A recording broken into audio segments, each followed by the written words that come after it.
Today I stand before you as the oldest grandson of the man I simply knew as Gampy.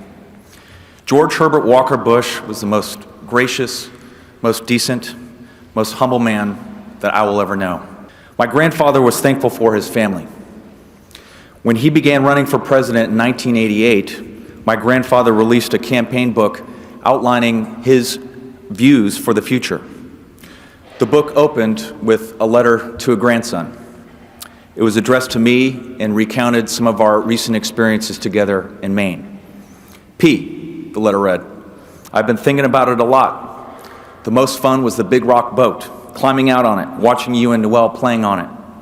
Near the end of summer when the moon was full, the tides were high, there was that special day when it almost seemed like the boat was real. In those few words, my grandfather said more about his life than I could ever tell you this morning. Here's a man gearing up for the role of a lifetime, and yet his mind went back to his family. This is a book about policy issues, and yet he still found time to write about an imaginary boat that he built with his grandson.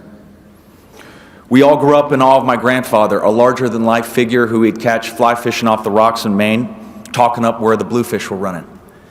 He would be the first to host intense horseshoe matchups among family, Secret Service, or any willing head of state, while encouraging trash talk like power outage if your horseshoe is short, or Woodrow Wilson if you're long and your shoe hit the wooden backstop.